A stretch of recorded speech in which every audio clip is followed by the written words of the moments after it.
Greetings all, PWS2K here. A little while ago I did a video, a treasured tale, I think is what I called it, and it was basically looking at a comic that I had growing up that I really enjoyed the story, and it kind of had a special place in my heart. And this comic that we're going to go through today is one that I only became aware of when I started reading through all of the stuff from Marrow. And I know it seems like I talk a lot about Marrow on the channel, and I've shared a lot about her, so I'm not going to like rehash all of that. But I really find the character interesting, and I really do wonder what it would have been like for me if I had actually discovered her before before like just a few years ago. Growing up I was a big fan of the animated series and so on, as I've discussed before, and she just wasn't part of it, never showed up. And so it's really cool to go back and read these characters that I've known for decades alongside this character who I should have known for decades and didn't. So this is an X-Men Unlimited, and it's number 22. Excuse me, number 22 in the series. And in my big Marrow sort of compilation or series, I talked a lot about this one because it's one of the few issues that really is Marrow centric. I love the cover here though, because in keeping with the theme of Marrow as a character, almost nobody looks like this in the actual story. Marrow doesn't look like that. Kitty kind of wears some of this uniform. Rogue doesn't wear that uniform at all. So once again, it's just kind of that jankiness, that charm that I don't know. It's part of the appeal to me. So, but let's go ahead and get started. I have some notes that I'll kind of be following loosely. And there are some parts that I'm not going to read the whole page, but we'll look at it together. So we open with Kitty asleep, and these jagged text boxes are Marrow making this observation, as we'll see on the opposite page. And it says, the first time I remember seeing what a human looked like was when a paperback romance novel with one of those lurid painted covers floated into the sewers where I lived. That's what she reminds me of. The covers, that is, not the sewers. She's so beautiful. Her chestnut hair always falls perfectly over that flawless complexion. You can't see those roomy hazel eyes now, but she can only hide them for so long. Look at the way those supple red lips stay open just a little when she sleeps. There's no question about it. She deserves this. So if Kitty, the whole issue kind of gives everyone, including Wolverine to some extent, a much younger appearance than they are often portrayed. And so there's kind of a almost creepy vibe. But I think it's more of an artwork choice, not so much anything to be, looked into too deeply. But Mara says she deserves this. So we see her laying next to her teddy bear, and then thwap, and it's a dead rat. And she instantly calls out Marrow. So my notes, Marrow didn't know, it says Marrow didn't know what humans looked like for a long time because she lived with the Morlocks. So Callisto looks human. Erg looks human. What's the grandmother character? Several of them still look human. So it's a bit of an exaggeration, but we're talking about somebody who was born and raised in the sewers, away from sort of upworlder society, right, as she would say. So her first experience with that is actually a piece of garbage that floats down in the sewers. And my notes, I put, this is awkward teenage frenemy treatment from someone navigating romantic feelings and identity for the first time. And I say for the first time because age-wise, and this is the reason I kind of mentioned the sort of juvenile or young adult appearance of a lot of the characters, we know that Marrow is probably in her like early 20s, mid 20s maybe, because of the math. She was in the Hill Dimension for 20 years. She aged 20 years, but in the real world it was much less time. But she was a few years old, and she has memories of living in the sewers before that happened. So like soft, you know, ballpark is like early to mid 20s, and yet they're portrayed very much like teenagers here. And we run into the similar situation with Kitty, right? She was like 14 when she first joins, 13 or 14, and this is in real life, this is years and years later. So it's like, age just becomes kind of an artistic choice at some point. But I do like and I do appreciate that Kitty's first reaction is not the mansion is under attack, or oh my gosh, what's happening. She literally knows it's Marrow. Like her first instinct is that this is Marrow. So I wonder if this is not the first time that this has happened. So we finally get the title page, and it's Marrow in shadow, and she says, "A gift. You've been putting on a lot of weight, pussycat. I thought you might be trying to fatten up for winter." And she says, "Little girl, I promise you that today is the day you die." I love that she's wearing boxers. That's the property of Shield. I love little nods like that where they're sort of the crossovers of different. She's wearing the Dazzler t-shirt, like, and it happens in other comics and stuff. It's just neat when they reference each other. I remember reading a Spider-Man comic, and he's like web slinging, and he sees Thor fly by, and this was like a comic probably from like the 80s, and it was just he sees Thor fly by, and he's like, "Huh, I always forget that there's more people flying around in the city than just me," or whatever. And it's just like, yeah, how does that work? But so we see the title page, Cat and Mouse, Cat and Mouse. And I'm always a fan of when they sort of weave together themes, as we'll see some here in this issue. So I didn't really have any notes on this page. Here, she phases her hand into Marrow's head, assuming you have one. She says, "I'm going to phase your brain right out of your thick skull and eat it for breakfast." And then Marrow says, "You don't have the guts, girly. Besides, if you want something to eat," and we can see that she has this like pile of rats. There's plenty more where that came from. And Kitty responds with, "Get away from me, Marrow. Geez, I know you're desperate for attention, but why don't you go show your pets to Gambit? And if you're so hungry, I think we've got steakums in the fridge. We earthlings get our supper from places other than sewers." But this is an important distinction for Marrow, who has now sort of like entered the room and is on a dresser, but I don't know if that's in front of the window or whatever. And she says, "These aren't sewer rats, genius. They're subway rats. Big difference." And she's like picking her teeth, almost like, was she just eating the rats a minute ago? Anyway, plenty of earthlings, she says, hang out in the tunnels at night. Homeless guys, construction workers, terrorists planting explosives. And that catches Kitty's attention. So I love that Marrow is sort of one of the things that kind of gets played with in this story, in this narrative, is how committed Marrow is to like being on the team and to being a good guy. Because she absolutely did not have to throw rats at Kitty, right? And then she absolutely also did not have to mention terrorists planting explosives.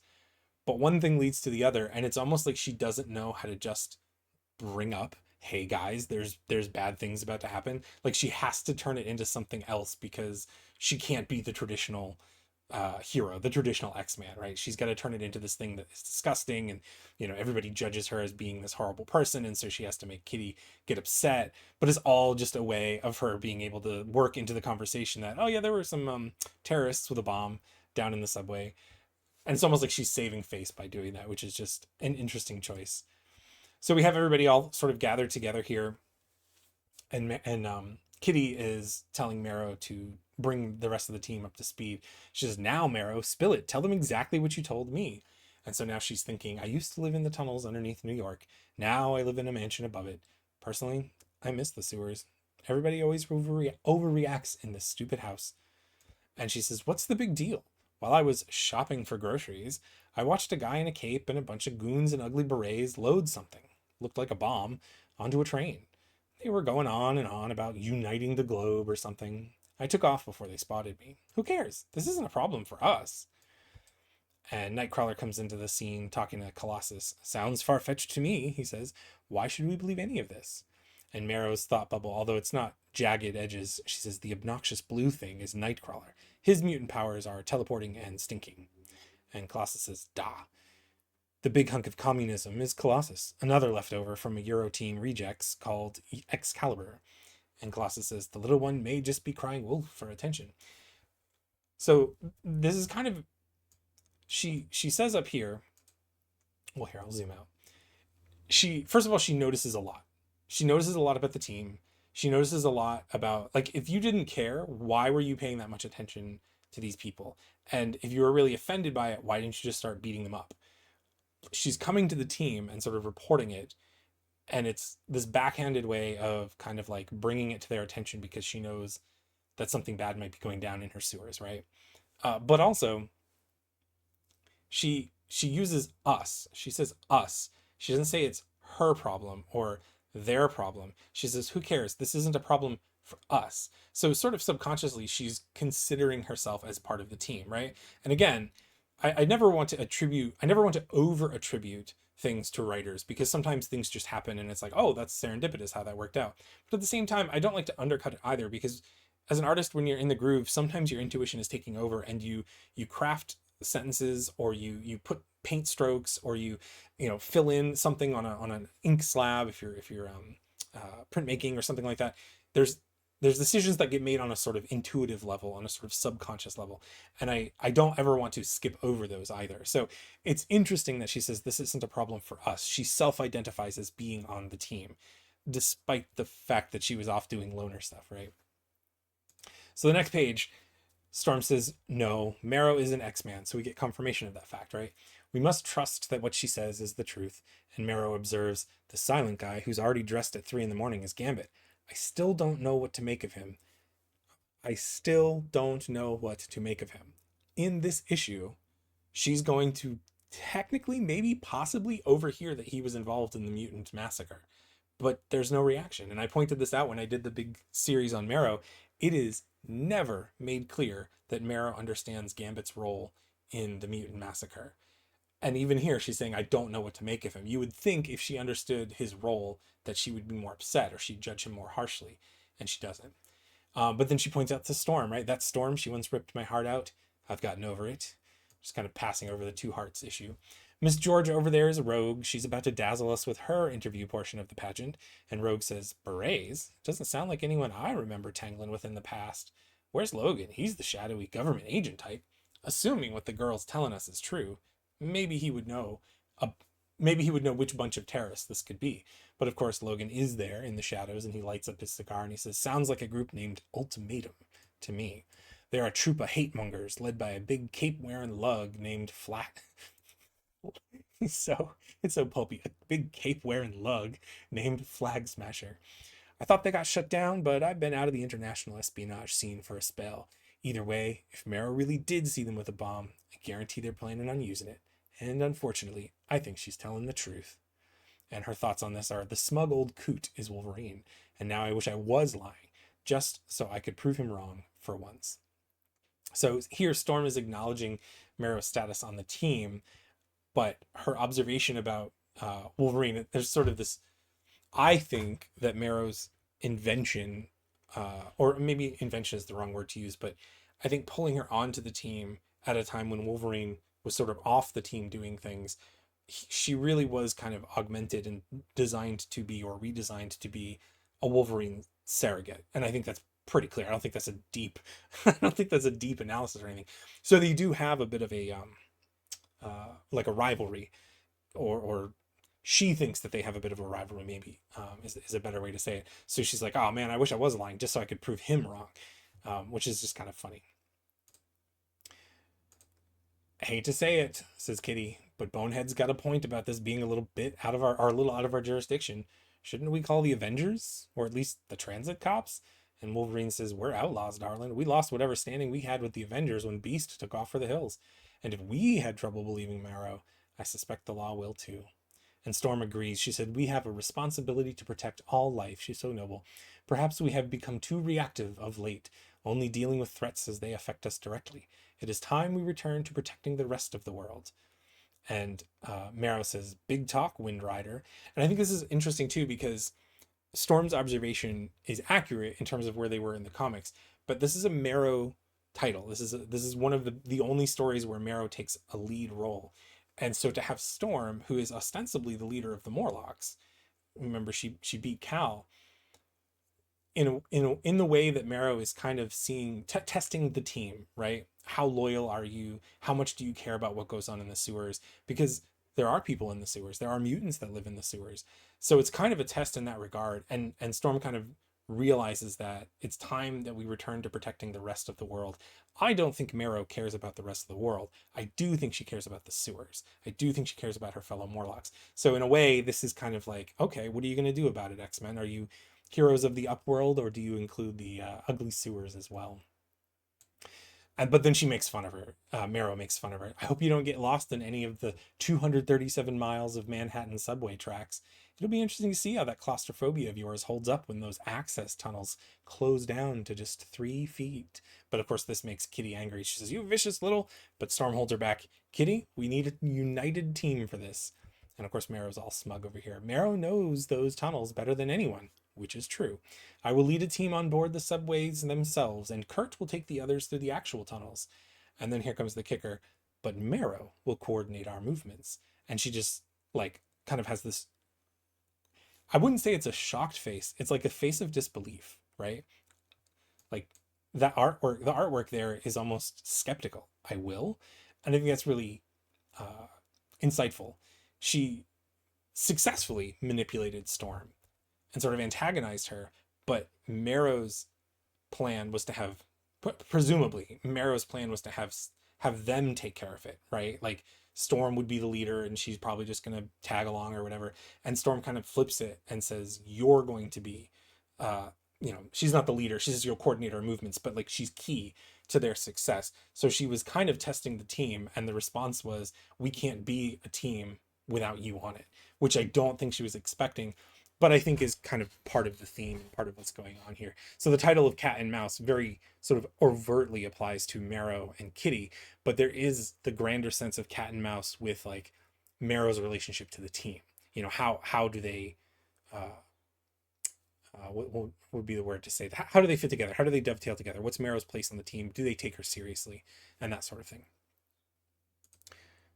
All right, next page. They're outside. Storm has an interesting looking jacket, sort of fuzzy.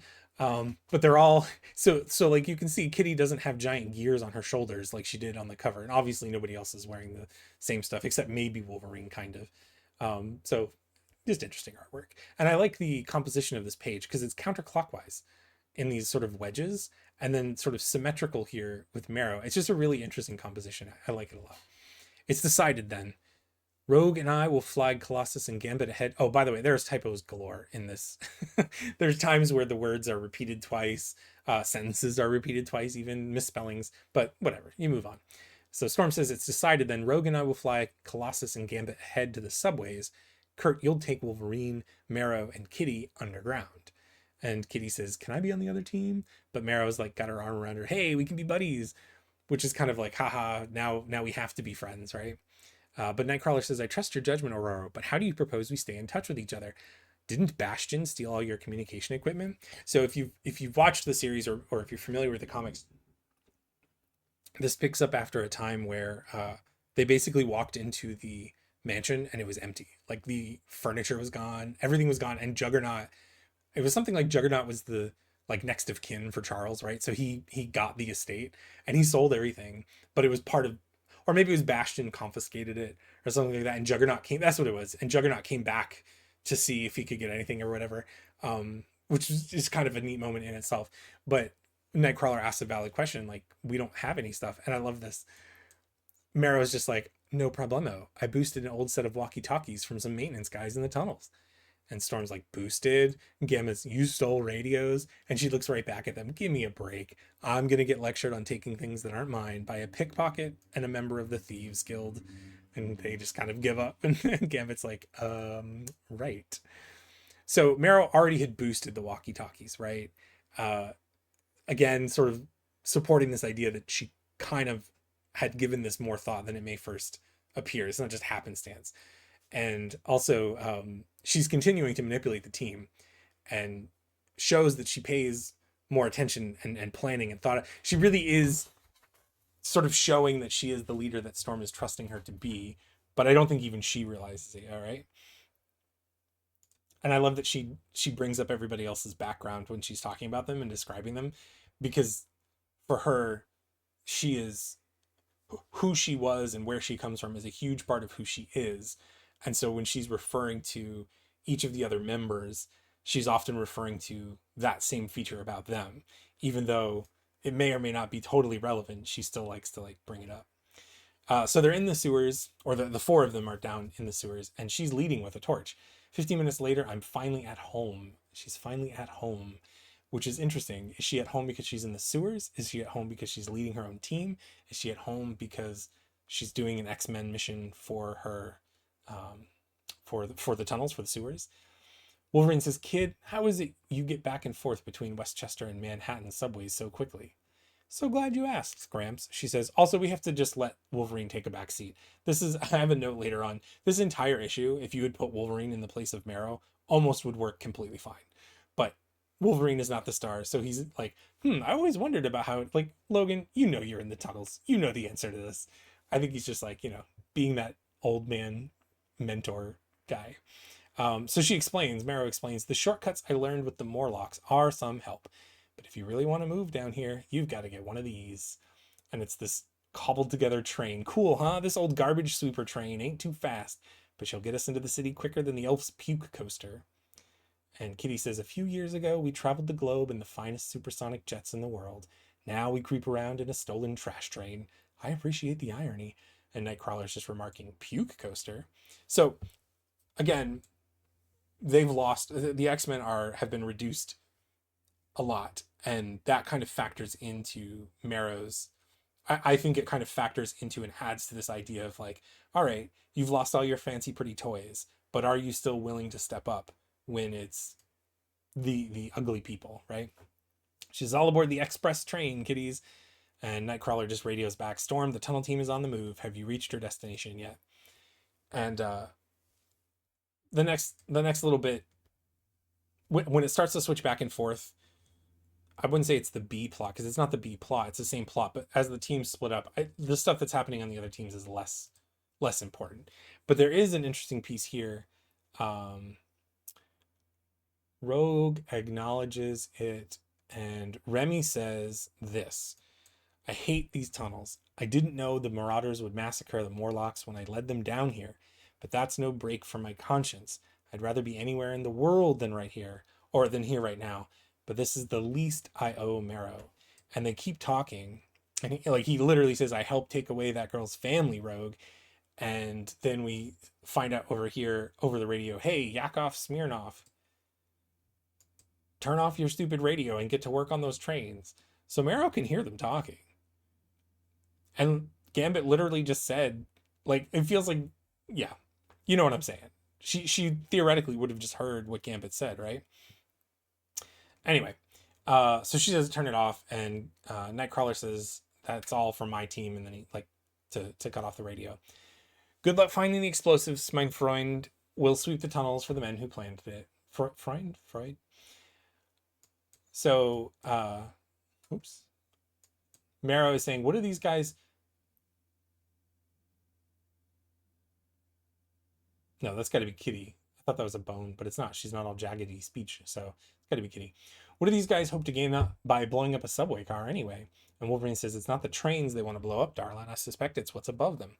Flag Smasher and his Ultimatum boys don't take too kindly to any symbols of national pride. And unfortunately, New York's got its fair share of those." Marrow's still driving the train. "Humans are idiotic in such imaginative ways, huh? I mean, why should we care what they blow up? For once, this isn't a mutant problem. This is between humans. We should just let the meatbags thin out their own herd a little." And Nightcrawler says, "Do you really believe the things that come out of your mouth, young one? I cannot accept that you've learned so little after all your time with these good people."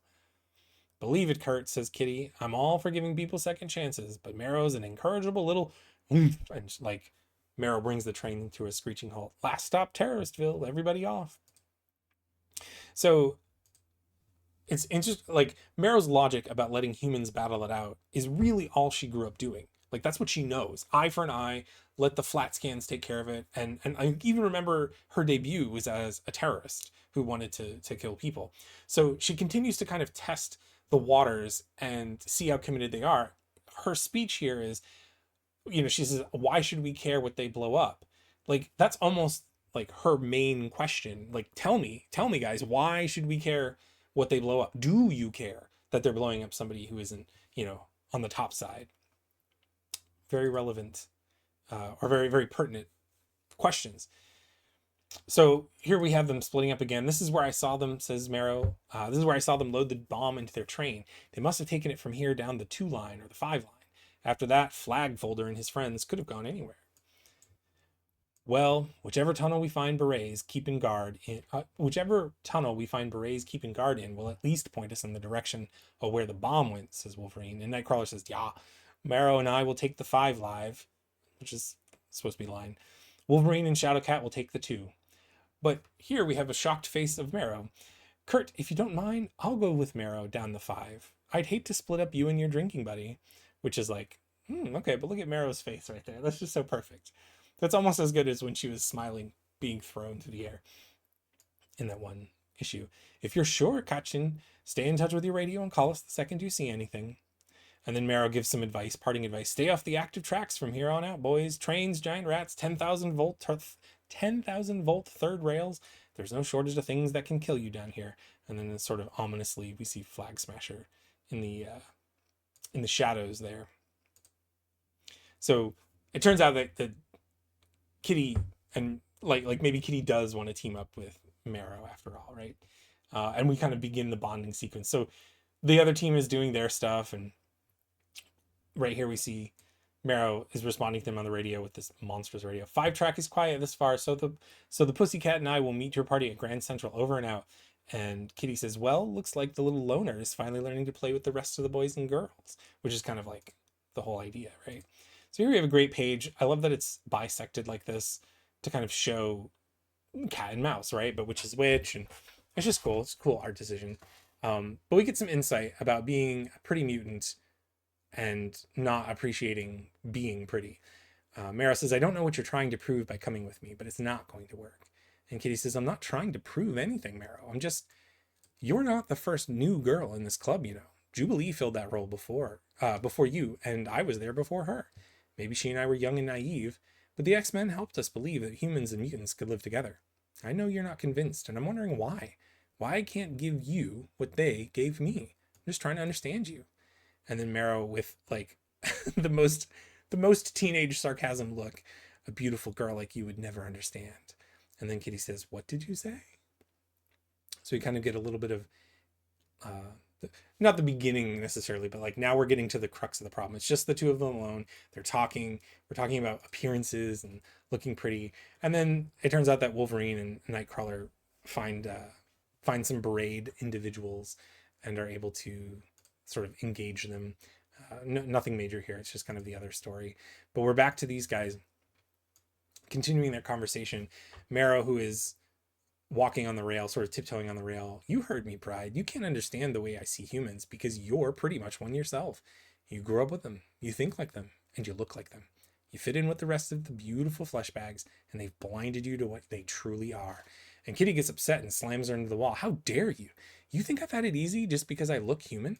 I've watched my friends die at their hands, you presumptuous little Morlock. Love that dig. And get over your obsession with beauty, Marrow. You think the fact that you don't look like them gives you license to hate all humans? I've got some hard news for you, sister. You're not as ugly as you think you are. You're actually... But then Marrow pushes her away. Don't say it. Not another syllable, Pride. Save your hollow, nice words for the next new girl. And I really, really think this is... I keep saying that I really like these pages. I really like this issue, right? But there's some really interesting visual storytelling that goes on throughout, and this is just a great example of it. But so Marrow can't accept that she's pretty, right? That's central to her identity. She can't be pretty. She's ugly. She's not a pretty upworlder. But it's neat that they go back and forth like this, right? She's literally walking the wire, so to speak. It's not a wire, but like she's on an edge right here as she's pushing Kitty, and Kitty calls her a Morlock like it's an insult. So there's definitely like some animosity there that's coming out. But this is really great because this exchange on this page is about being pretty. No, you're not pretty, whatever. And Kitty gets thrown in the mud, and they take the time to put mud and muss up her hair. And so it's just kind of visually, it's like Kitty is becoming ugly. You know what I mean? In this sort of panel. And it just kind of plays well with the narrative, the ongoing sort of tension. But they get the radio, someone coming back about a situation, and it's the others, and it turns out that Nightcrawler is hurt. And so they're talking to each other, Kitty and Marrow. It sounds like our bomb train. So these guys are reporting they found the bomb. And she says, but what about the German? Which is interesting because Nightcrawler is on right now on the team. Nightcrawler is the only other one who can't pass for human on his own. So it's a nice little like insight as to like her ability to look beyond that, which is cool. These guys almost get hit by a train and they phase, or not phase, but teleport, and then we're back to Kitty and Kitty and Marrow. So Marrow's thinking Flag Smasher would be flying at half mast by now if I weren't weighed down with these pathetic amateurs. This stupid girl makes me as uncomfortable in my own tunnels as I usually am up world. Which is that real? Do you really feel that way, Sarah? I think you're fooling yourself here. But anyway, Kitty says, how long will it take us to reach the 7 line? And Marrow says, too long, about an hour and a half to get around all these tracks. Ah, but Kitty says, how about if we go through the lines? And Marrow goes, through? You don't mean. Wonderful. You do. Please, anything but the untouchable thing. And Kitty says, Storm, if you can hear me, Marrow and I will be phasing through the tunnels and won't be able to make radio contact. If you can make out this message, go to the 7 line immediately. Come on, Marrow. Take my hand. And it's this really nice central, a little bit of creepy fingers, but that's okay. Really nice central picture. And I like that she calls it the untouchable thing. That'll come up later. I'll talk more about it the second time it comes up. But this is the beginning of the teamwork, but you have to just trust each other, right? Literally, you've got to hold hands and come together. So we have this depiction of what else is going on elsewhere. And again, it's not that it's not a bad story. It's just, it's not even a B plot. It's the same plot from a different side, and it's just not as interesting. It's just the support. So Kitty says to Marrow, almost there, Marrow, you're doing great. And she says, please, please, no more, right? It's all the disorientation of being phased. And she says, and here we are. Way to go, moron, says Marrow. This is the Manhattan-bound 7. Our train is on the other track. And Kitty says, I know. Ever seen the movie Ghost? Marrow says here, romances make me want to kill myself. But it's like, girl, what do you think you're doing right now? Come on, come on. This is a little bit of, there's some more going on here. And even, like, she is not aromantic, right? She's all about Sam Guthrie and a little bit sweet on Gambit. Like, come on, you know her. Admit it. You're not fooling anybody here. Like, come on. Anyway, so they do the train jump thing, which is a thing in the movie Ghost, which I think I saw part of once, other than the pot scene where they're building the pot. They do a train jump, or they jump into a train or something. Anyway, it doesn't matter. So that's what they do. They jump to the next train, or the next train over. And I wrote in my notes, there's a mentoring here, a kind of mentoring happening, which speaks to Kitty's maturity. But it goes both ways by the end, which speaks to Marrow's value on the team as well. And then I had my note that I mentioned earlier, that this is really all a story that Wolverine could have done on his own. Like, you could swap them and it'd be fine. But they land in the other train, and they're surrounded, right? And she says, Marrow thinks to herself, any second, Wolverine, Nightcrawler, and the rest of the X-Men are going to come smashing through that back door. Any second now, right? So they're totally surrounded. They realize this is a tough situation. And despite everything, Marrow thinks that the others are still going to charge in and save them. But we flip back to them, and they're kind of getting their bearings together. And then they finally make the X-Men decision to, like, bring the fight. Like, now they know where the fight is, so they're gonna go in, proverbial guns blazing, mutant powers blazing, let's say. So she's still thinking, Marrow's still thinking, and any second now they'll come right through. And then she's shocked that there's a breach in the front of the train, like from the front. And she says, well, that works. And it's Storm and Gambit. And Storm says, thank you for your message, Shadowcat. I apologize for our lateness. And Gambit notices Marrow. And so Marrow wasn't expecting them to come through that way, but I think she is just as surprised that it's Storm, right? Because this is Wind Rider who let down the Morlocks and blah, blah, blah, right? Tension, tension, tension. So here we have Gambit was warning her and sort of saved her, and she says, yeah, guy with a knife, I can handle it, Gumbo. And he goes to charge up his card to save her, but he ends up having to use the Metro Pass, and he does save her, and he says, oh, that guy, I owe you one, Cajun. And he kind of does the angsty, share, you don't owe me a thing, you don't ever owe me a thing. And it's like, she's right there, she can hear him. Like, is he mumbling? What's going on? But whatever. It's just one of the things that we just never figure out. And there's even the one depiction in one of the issues where she ends up marrying him. So like, come on. Okay, so the rest of the guys show up. The rest of the team shows up, and bad guys get beat up, and they find the bomb. And Marrow's plan is so they're on the train, and Storm essentially says we have to stop the train. And she says, but nobody knows how to drive a train, right? Which is odd because it's not a garbage train, but they actually do have somebody on the, like, Marrow knows how to drive a garbage train. But she says, so what? The plantation princess just sucks out the driver's memories and learns how to stop this crazy thing, right? And Rogue says, wrong. That's only a last resort. She wants to use her physical strength to stop the train.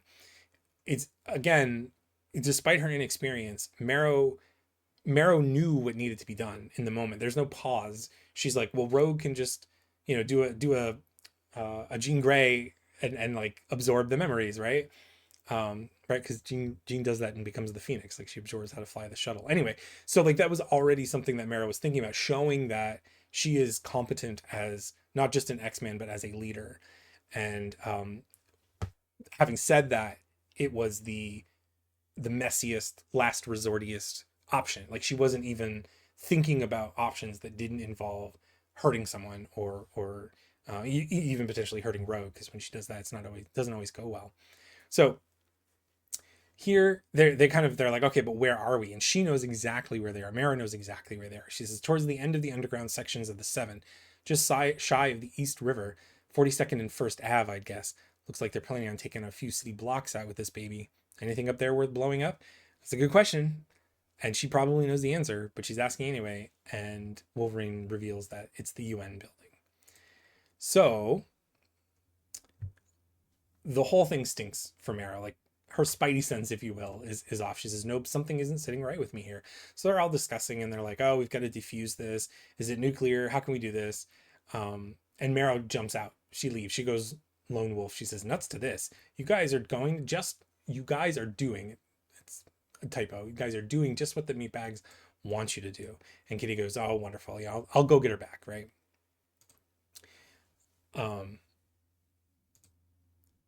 I think it's kind of neat that she says earlier, romance makes her want to kill herself.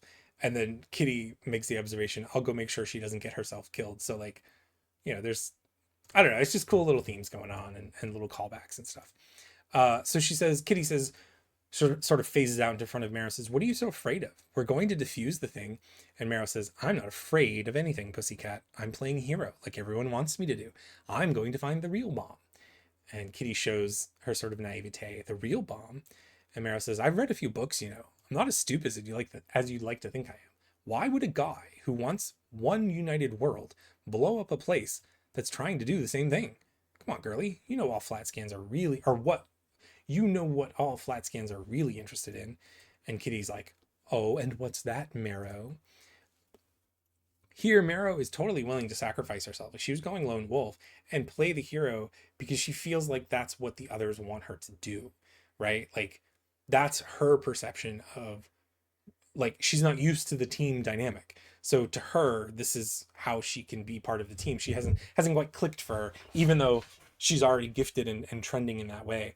But this does kind of start to reveal, she said she isn't afraid of anything, but she kind of is. She's kind of afraid of not measuring up. Like, and right here, she's like, I'm not an idiot, Kitty. I know you guys think I'm the worst, but I'm really not.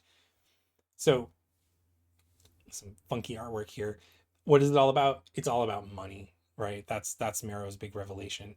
And Kitty says, you think you understand humans better than the other X-Men? People who have spent their whole lives surrounded by them? And here we have the contrast. No, Marrow says, I know I understand humans. I know I understand humans better because I haven't spent my whole life surrounded by them. Kitty says, yeah, like that makes sense. But Marrow says, it does. Listen, you can't see the forest for the trees, Pride. When you live your whole life apart from something like I did, you get perspective. I go to see humans for what they really are. And Kitty replies, whatever. So what are we doing now, O judge of humanity? And Marrow says, following the money. Right now, we're under that place where all the suits buy and sell stuff all day. And Kitty says, Wall Street? And Marrow says, take a good look at human nature, Pride. And Kitty Pryde calls it out as Space Ghost because it kind of does look like Space Ghost. But she was right. There's there's the bomb. So the two perspectives, it's kind of like the saving a world that hates and fears us, kind of the X-Men shtick. It's not that Kitty is wrong, and it's not that Marrow is wrong. They're both right. It's two halves of the same coin. Being around humans all of her life means Kitty understands humans in a way that Marrow doesn't, and Marrow, having lived in the sewers and then of course in the Hill dimension, understands humans in a way that Kitty is blind to, which just underscores the need for the teamwork, right? So she says, enter our elusive criminal mastermind. Typical human. He couldn't trust the real job to any of his goons, had to do it himself. And Kitty says, Marrow, no, as she's like launching off to go beat him up. Hey, Flag Smasher, meet Face Smasher. So she's meeting the problem as she, in sort of the only way that she knows how. And it's interesting that she says this because she says he couldn't trust the real job to any of his goons, had to do it himself. Literally, that is what Marrow is doing. She couldn't trust the other X-Men to understand. She bolted off on her own to take care of the situation herself. Which so it's just a neat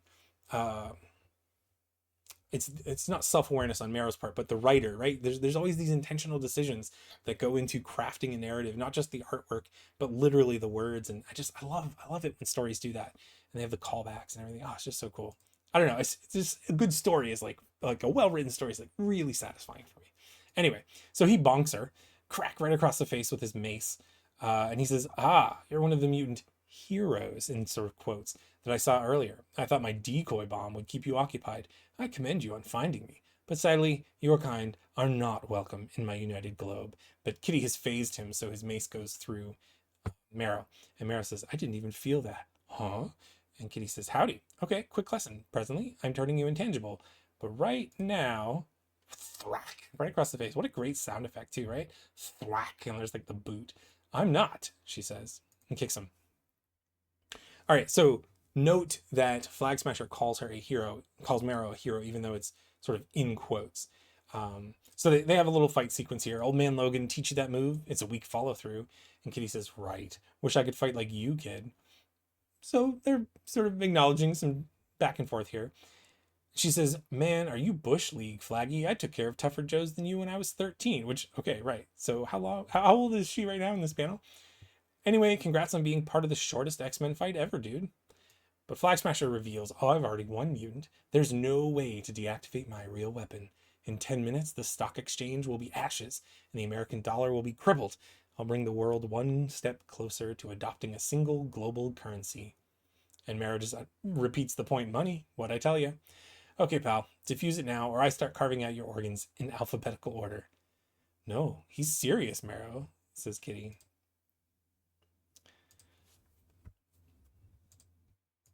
Psychos like this are always willing to die for their stupid beliefs. There's only one chance. Unless I do something, thousands of men and women will die. Big whoop, says Marrow. Besides, you know this guy can deactivate it. Flat scans are selfish. They wouldn't give up their lives for anything. And then Kitty says, if I phase part of the bomb, I may set it off. I'll have to phase the whole thing and wait for it to explode. Don't know what will happen then. And Marrow says, no. And so now we have Kitty literally doing the thing, right? Like going off on her own. Nobody else can do it but me. So they're representing sort of the fulfillment of both of their sides, right? She's thinking if I self-sacrifice, then that will save people. And Marrow's self-sacrifice solution was, I'm going to go try to kill this guy. And then, let the cards fall where they fall. But Kitty isn't even sure it'll work. Don't know if it'll even work. I better phase with it as deep underground as I can go. Either way, looks like I'm punching out today. But Marrow bonks her on the head. And this confuses Flag Smasher. Marrow knows that she's not a hero. But you know what it reminds me of? And this is not the first issue that this comes up. It comes up kind of frequently, sort of as motif, in the... It's not Pitch Black. What is it called? Chronicles of Riddick? Is that the one with the necromongers or whatever? Anyway, Judi Dench does sort of an intro to the... Like if you look up the beginning, like the first scene or the intro sequence to it, she says sometimes you don't need, and I'm paraphrasing here because I can't remember the exact quote, but it's something like, sometimes you don't need a good to overcome the evil. Sometimes you just need a different kind of evil. And Marrow is that different kind of evil here. So she knocks out Kitty, and it confuses Flag Smasher because this doesn't, like, these are two heroes. Why would this happen? And so we get a nice close up here of Marrow's eye. And she says, so she's like leaning right up in his grill, right? I thought we could use some time alone. Look at your stupid mask. You're a child. And then he's like, you don't scare me, you filthy mutant. You're just, and she rips off the mask. And you can see him underneath. Yeah, I thought so. That's why you hide your face, isn't it? Chiseled beauty. You know you don't deserve it. You people don't deserve to look like that. And he's like, aren't you going to get us out of here? The bomb. And she says, you're not going anywhere. So Marrow is once again angry at someone for just being pretty. But I want you to pay attention. I like that she calls him you're a child. And she's almost certainly younger than him in this picture. But regardless, she says, that's why you hide your face, isn't it? Chiseled beauty. You know you don't deserve it. Because for Marrow, it's not just about being beautiful or being ugly in her mind. And especially because she's formed from the Hill dimension where you're having to fight your way to the top. It's almost as if the beauty is something you have to earn, which is true in the sense of like the inner beauty, like being a good person or being a hero. But she equates it with the physical beauty, right? And so he's undeserving of that because he is not, because he's, I'm big air quotes here, but he's a bad guy, right? Like he hasn't earned his beauty, right? And so for her, she's constantly trying to earn her beauty. So she says, you're not going anywhere. And then just stabs him right through the shoulder, like pins him to the bomb. And it's so great. Shunk is the sort of the sound effect here. And she just sits there and watches him. Ouch. That's indeed. Looks like you're staying here with your toy, pal. You can defuse the bomb if you know how. I don't care. Kill as many flesh bags as you want. I won't lose my sleep. And he's like, you're supposed to be a hero. And then she turns to the camera, so to speak, and she's like, says who, human? I'm just another ugly mutant, looking out for my own. Later, pretty boy.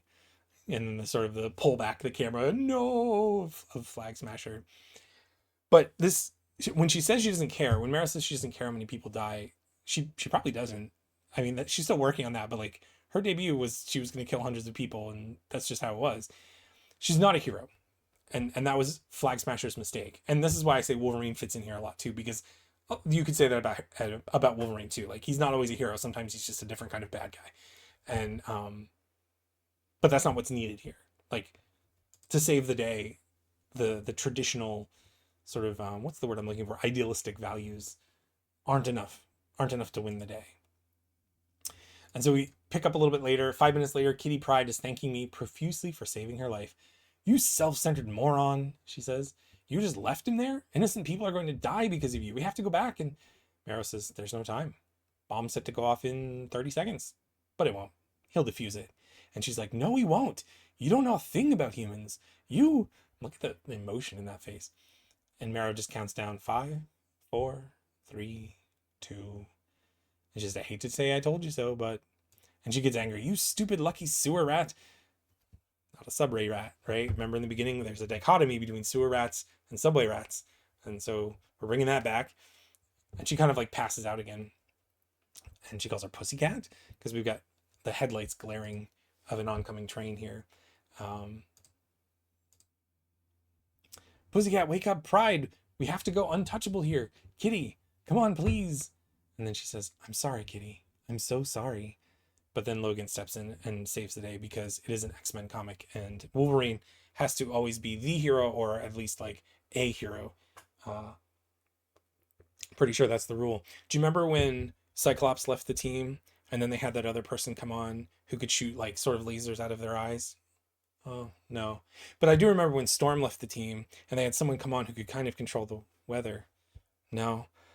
Oh, but Wolverine left the team and they had to invent a character or pull a character out of the archives to bring in that could make bone spikes and stabbies and be all angsty and healing factor and super senses and blah, blah, blah. No, I'm not bitter or anything. So this is the second time that Marrow says that Kitty's power is untouchable. There's a lot of weight into that concept, untouchable. And even in the real world, like that concept in terms of like undesirables and sort of caste system, that isn't so much worth getting into right now. But it's interesting that that's what Marrow calls it, this idea of untouchable. Even though literally Kitty has to touch you in order for you to phase with her. Marrow calls it the untouchable. Her power is untouchable. But that's almost like saying it's like she's not good. Like Marrow is considering the powers in relation to her. Like I can't be close to Kitty. I can't be close to the X-Men. And I just think it's a really interesting word choice to include there. And then the last panel. So I don't know if Logan is like pulling them off the tracks that Marrow couldn't walk off the tracks with Kitty. I'm not super sure. Um, but Marrow is happy to see him anyway. So last page, and they're all kind of on the trash train on the way back, and Marrow is reflecting, and she says, "Look at all the pretty people. They played at being heroes today. Did everything they could until the decoy bomb harmlessly fizzled out. I used to live with ugly people in these ugly tunnels. That was a long time ago." And then Kitty is sort of falling asleep on her lap, or is asleep on her lap. Marrow says, "She still looks beautiful. Her chestnut hair, those hazel eyes. Me? There's new bone growing out of my cheek and through my nose. In the end, I guess we all get what we deserve." It seems sort of like an abrupt ending, and I think it's just because of that train piece, like what happened on the previous page and before. Like you could have just jumped to here and had the argument about, no, don't you understand? She's like, 5, 4, 3, 2, nothing. I think you could have had that on the train. So it feels a little bit like it's an abrupt shift just to have the final page be this. But like literally on the previous page, they were about to get hit by a train. I think it's a little bit abrupt, but it works. And my notes are today, the ugly people in the ugly tunnels, they were the ones with berets and masks and capes, but they were pretty. And also that Kitty is asleep again, and maybe that's what those two deserve. Like after a hard day's work, she's getting back to bed because of course it's probably nighttime, if not early morning, right? So I just think it's neat that it's like it begins with Marrow watching Kitty sleeping and ends with Marrow watching Kitty sleeping, but the untouchable power, like now they are touching, now they're together, and oops, and they're all together. They just spent the majority of the issue in separate teams, and now they're back together. But even in being together, Marrow and Kitty are sort of separated out as the new girls, if you will, sort of passing the torch. But I read these comics several times before I start making the video, just to make sure I'm covering everything I want to cover. And the last time I read it, the most recent time I read it, I had an interesting thought, which is this reflection. So it echoes the very first page, right? When she was talking about Kitty's hair and her eyes. I don't think it's fair to say that is a physical description of Marrow, even though her appearance changes like all the time. I don't think you could say that she has the same hair color as Kitty. I don't think that's being done, right? But if it wasn't Marrow that was thinking this, in this panel right here, she still looks beautiful. Marrow is included in the same panel, and there is a sort of self-reflective piece where she's asking this question, like, me? Like, what about me? How about me? And then she describes what she perceives as like marring her appearance and making her ugly.